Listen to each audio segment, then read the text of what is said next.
Hello guys, welcome back to my channel. Today we see contamination, spoilage and preservation of seafood. Seafood. Seafood encompasses a variety of edible aquatic animals, primarily including fish and shellfish.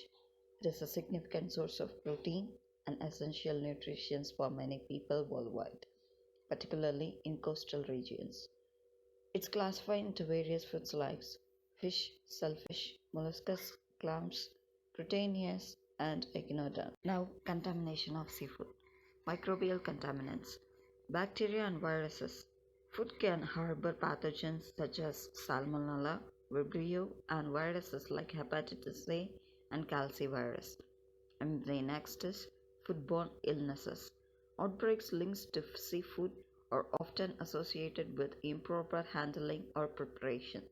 For instance, raw or undercooked shellfish are major vehicles for infections caused by Vibrio cholerae and Vibrio parahemolyticus due to cross-contamination and temperature abuse. And the next is chemical contaminants, heavy metals. Mercury is a common contaminator in fish primarily due to industrial waste and coal combustion. Persistent organic pollutants, chemicals like polychlorinated biphenyls and dioxins can accumulate in fish tissue from contaminated water and sediments. And algal toxins. Harmful algal blooms can produce toxin that contaminate shellfish, leading to illness when consumed.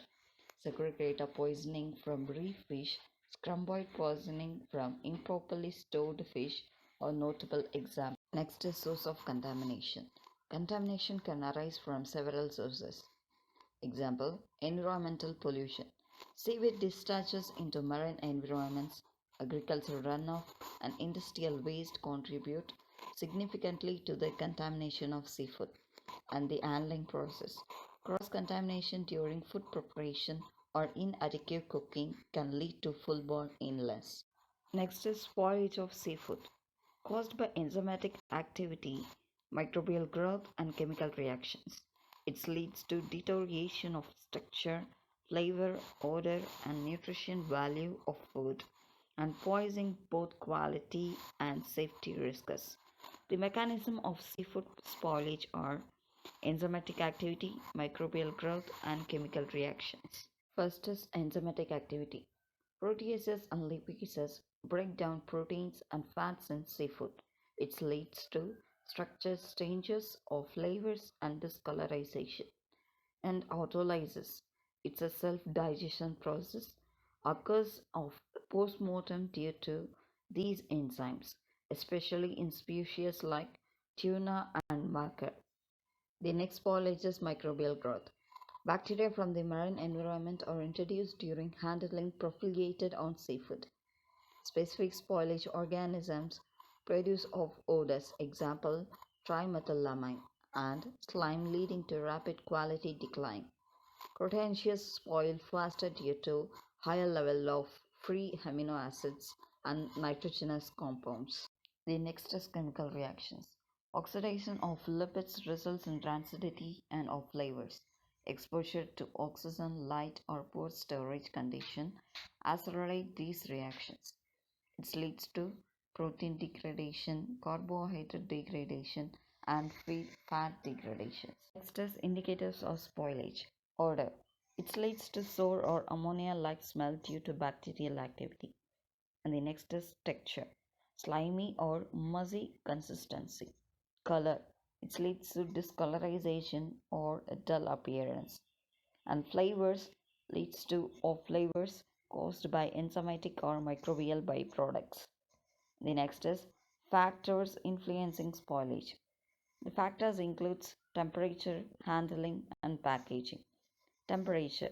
Improper storage accelerates microbial growth, and the handling.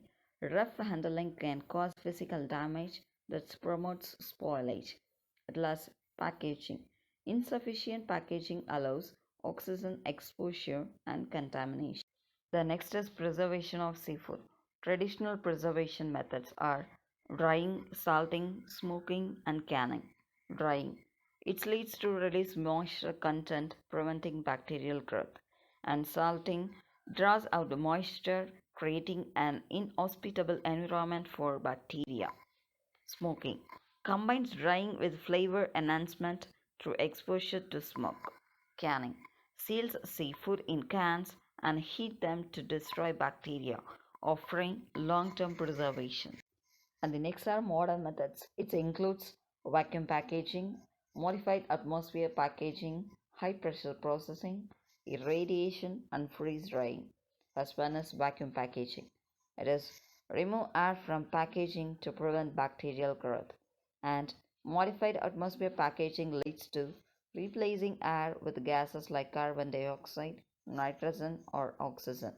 And the other is high pressure processing, applying high pressure to inactive bacterial growth. Irradiation, exposing seafood to ionizing radiation to kill bacteria. Example, X-rays or gamma rays. Freeze drying, removing moisture from seafood to prevent bacterial growth. At last, preservatives. There are two types of preservatives, chemical and natural preservatives.